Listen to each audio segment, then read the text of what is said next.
and welcome back to My Brain is a Wonderland, a podcast for neurodivergent women and the people who love them.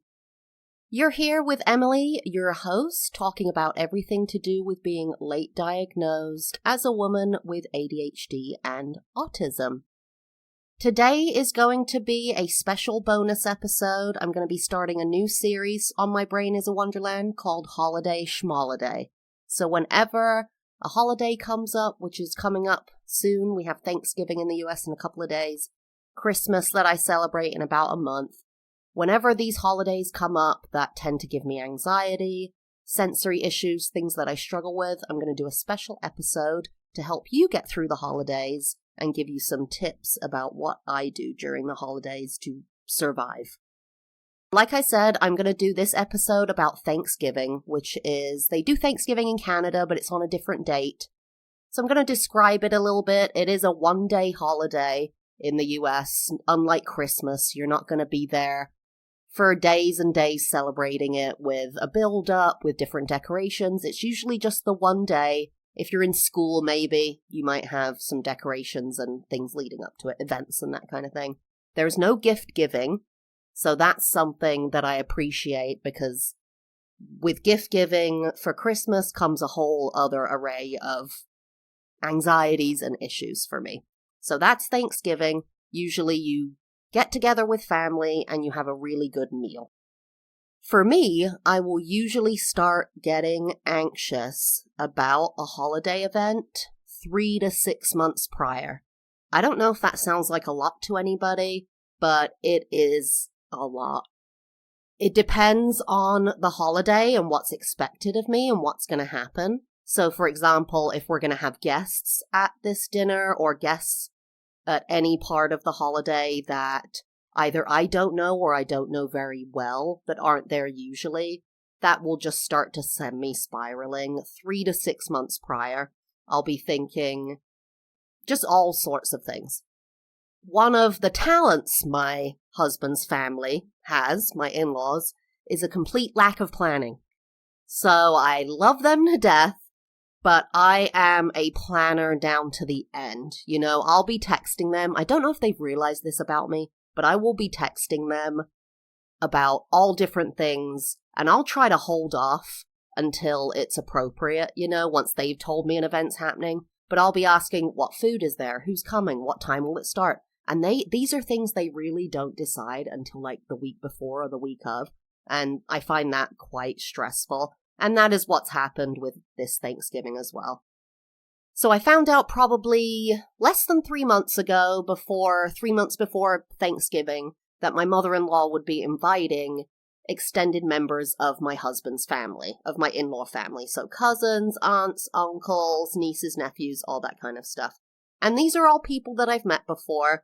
People that I know and have hung out with, you know, gone drinking with, socialized with. These aren't strangers, but they're not there at every holiday. There's a core group of people that's at almost every holiday, which would be my husband, me, his sister, sometimes his brother, but he counts as core. He's in and out of school, so he's not always there, but he's a core one. If he's going to be there, that's no issue, obviously. So his 2 siblings, and then his mom and dad. And then my sister-in-law now has a husband, and they have kids. That's totally kosher. And my brother-in-law has a fiance that he's going to marry next month, and she's totally kosher. So there's the ones that I've hung around a lot, you know, been in my gym jams, waking up with crazy hair in the morning, have been open with them, and they know kind of how I am. I mean, I lived with my husband and my mother-in-law and my brother-in-law we lived with the brother-in-law for probably 2 years, and we lived with my mother-in-law for 5 years in the same house. And then my father-in-law and sister-in-law lived in other homes, but in the same city. So I've known them intimately for over a decade. That being said, when she tells me that they're going to be inviting extended family, it just really stresses me out. It stresses me out in ways that I really don't understand, because I know all these people, and I think it might be the overwhelm of the amount of people. My husband's family's quite large, My father-in-law has 4 or 5 sisters, something like that. And my mother-in-law has a brother and 4 sisters or something. So they, 5, 6 siblings they all had. And then they all had kids and blah, blah, blah. So there's loads of cousins, loads of people who could be showing up. And I find that just so stressful. And I don't know if anyone else out there feels the same way, if you're in a big family or not in a big family. I grew up in a very small family, if you've been listening to this podcast prior, and I recommend you go back and listen to those episodes. I grew up with my mom. My dad died when I was 4. I had no siblings. We didn't know my dad's family, and I had 2 grandparents. So every holiday, it was 4 people total. We didn't have... There was a couple of cousins. My mom had a sister that she later became estranged from, but they weren't around. They were around a little bit in my childhood, and that's it. So I'm used to this very small, tight-knit holiday celebration, which is not going to be happening this year. That's okay, though. I love the people that are invited, and I love hanging out with them. I just gotta pinpoint what the issue is. What is bothering me about it? I think it might be the sensory stuff, but I've really got to try to pinpoint that so I can think of some strategies to help. And I'll talk about that closer to the end of the episode. Tips for getting through these holidays that I've found that work. We are going to be driving. We live in the same state as my in-laws now. We used to live on the other side of the country, and we would fly out the night before Thanksgiving on the Wednesday. It would be 3 flights. This was before I was diagnosed, before I had earplugs, before I really knew what I needed from something like that. I would be sick, so sick by the end of those trips. Just sick with sensory overload. I didn't realize it at the time, but so sick. Not like I'd throw up on each flight. I'd be just so miserable. And then we'd fly in Wednesday, have Thanksgiving Thursday, and usually fly back either Friday or Saturday, depending on when my husband and I had to go back to work. And it was just a very stressful situation. 3 flights back and then straight back into work. Now, we're driving. So I'll do an episode about driving. I don't really drive. I hate to drive. It's a really big issue in my life. I grew up in London where no one drives anyway, so I could kind of avoid it. And now I can't avoid it anymore, and it's just become this huge issue. So my husband always drives, always drives. So he's going to drive, and he's a great driver, loves to drive. That's not an issue for him. But driving, I have always found to be sensory hell. We don't put the radio on. My husband knows now we cannot have the radio on. If there's a guest in the car, in the back seat, talking, I will, proceed to go mute and kind of, space out, and then I'll start vomiting. It's that bad. So now I have my loop earplugs. I'm going to be wearing them in the car, and I'll be prepared. We've done this drive. It's like a 2-hour drive, and we've done it so much that I know the route. I'd be very prepared for it.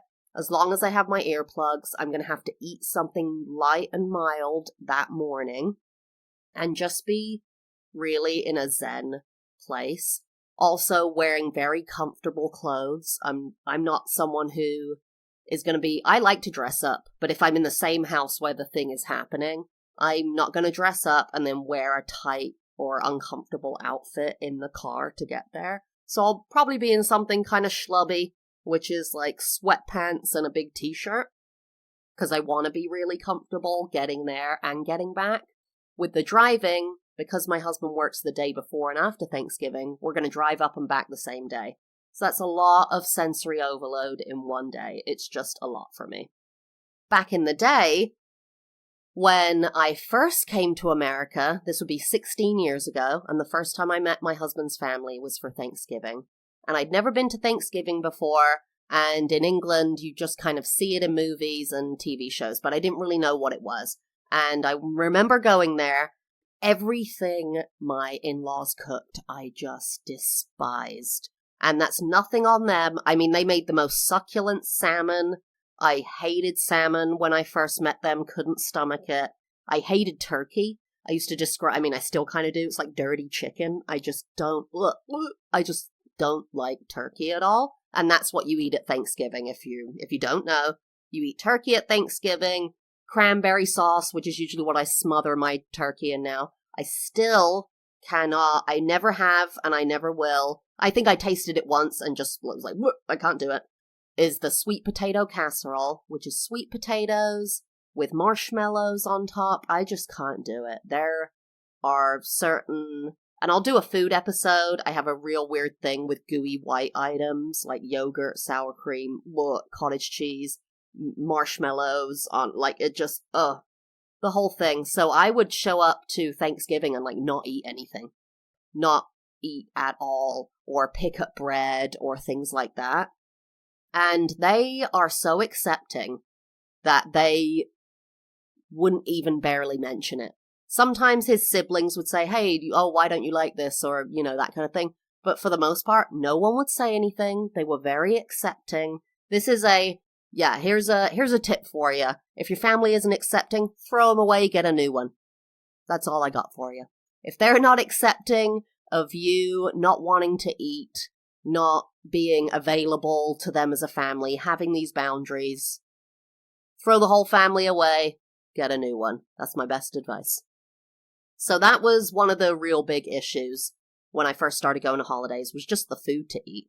The other one that is really funny, actually, I would class my husband's family as middle class. His parents are doctors.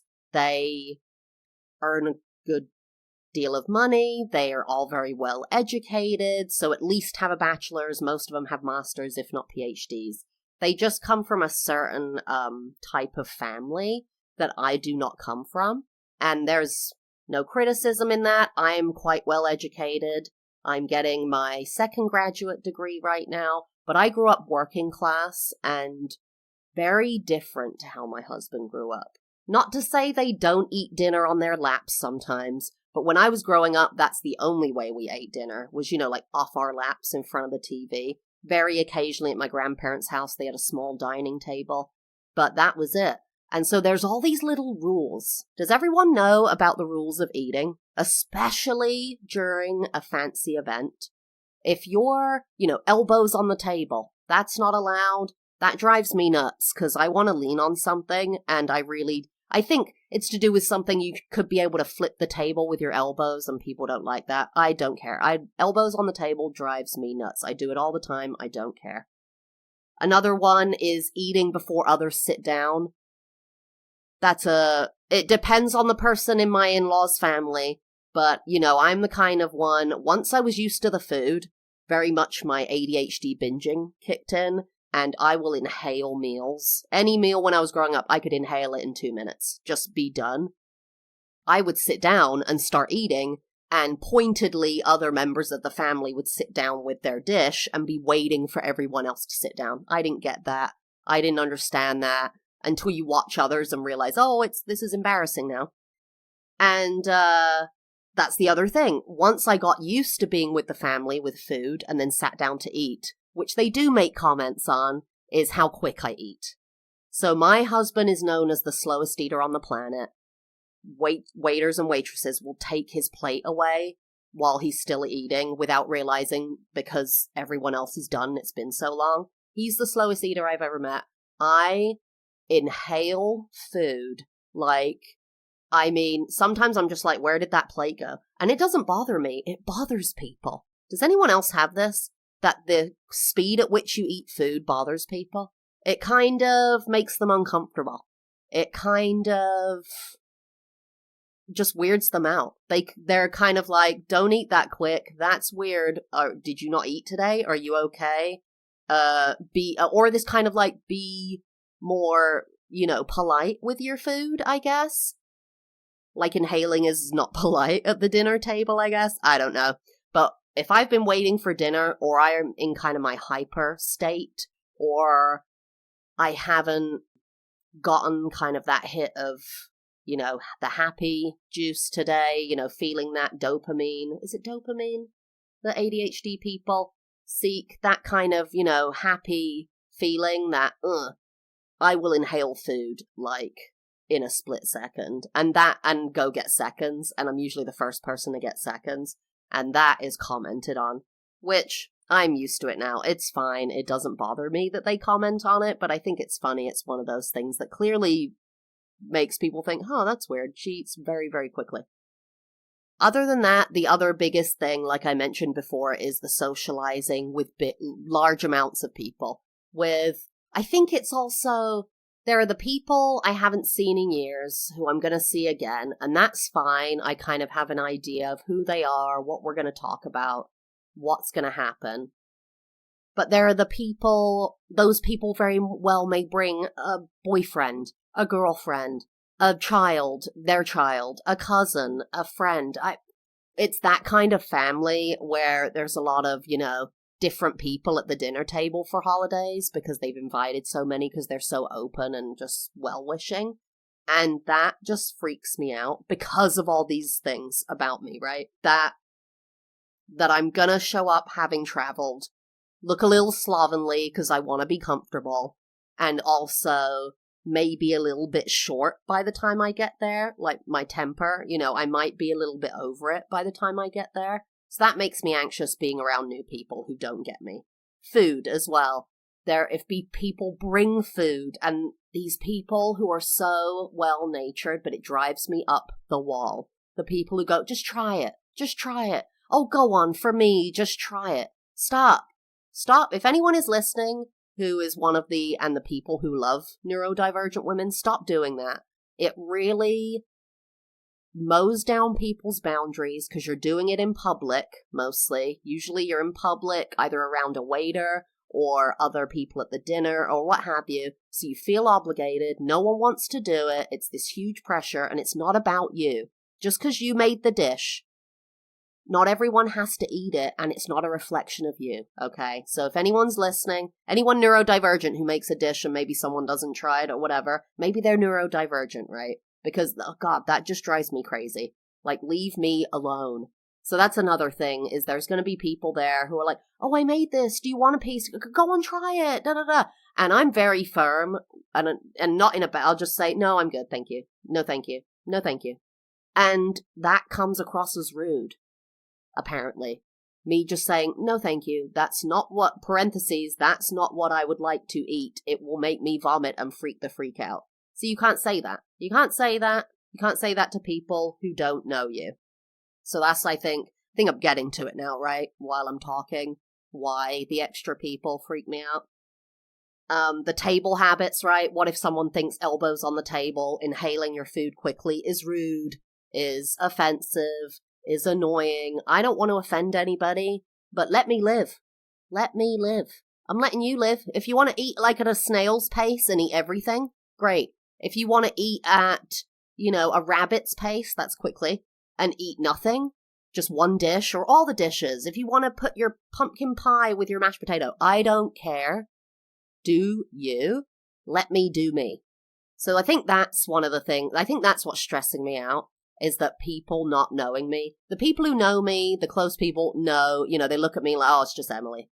She doesn't like this, she does like that, she snaps at this, she snaps at that, we love her anyway. All the other people don't know me. So then does that mean I'm worried that I'm going to have to mask a bunch, maybe? Maybe that's what I'm thinking, is that, I'm going to have to show up and be like, oh, hello! Oh, it's so great to see you! Oh my God, you made this dish that sounds disgusting? I can't wait to try it. I'll pretend to try it, or maybe put it on the side of my dish and push it around, but I won't actually eat it. Guys, and you brought your 3-year-old girl that I've never met and she wants to hug me? I can't wait. Oh my God, send her over here. No, none of that is appealing to me. None of that seems like a good time. So I think that is what is sending me right now. So I want to talk about what tips I have to get through this, because I have gotten a lot of strategies over the years and over the last couple of years since I've been diagnosed. If you are in a space that you just want to leave and get out, go to the bathroom. Go to the bathroom and lock the door, okay? Go to the bathroom, lock the door, turn on the tap. I love that feeling of the white noise. It drowns out the sound. You get that kind of calming. Splash the water on your face. I love cold water on the back of my neck.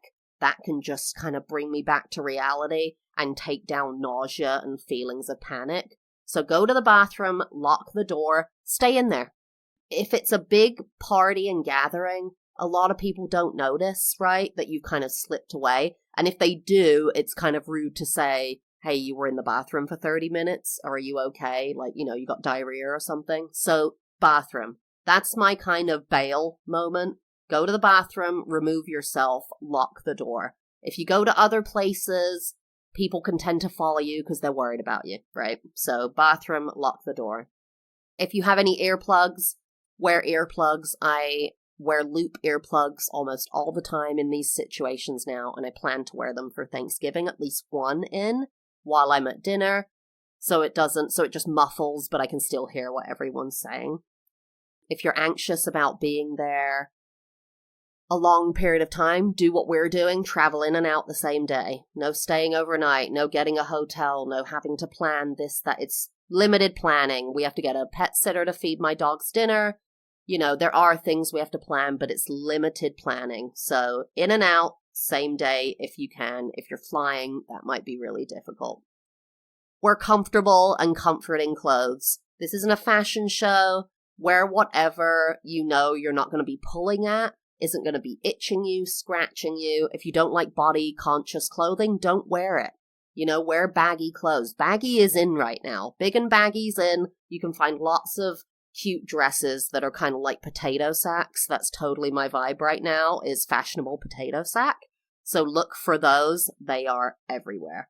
And the last thing is, if it's a potluck or open to that kind of thing, bring your own food, right? Think about the dishes that you like and bring them. One word to the wise, though, for anyone doing this. Look, if there is a list of people who are already bringing things, don't bring something similar. That's a faux pas, apparently. Social faux pas. So if someone, for example, says they're bringing mac and cheese, don't then bring your version of mac and cheese. That is seen in the neurotypical community as a challenge, as you're trying to compete, okay? Not that you're just trying to add to the love. That's how I see it, right? Like, you bring your mac and cheese. Ooh, I'll eat it. I'll bring my mac and cheese. You can eat it. We got double the mac and cheese. Whoever likes which can eat whatever. No, people don't see it that way. They think you're competing. They think you're trying to take them down, especially if your food ends up being favored more. So just bring something different. That's my only recommendation, but feel free to bring something that you would enjoy. And very, very, very lastly, I just want to say, look after yourself.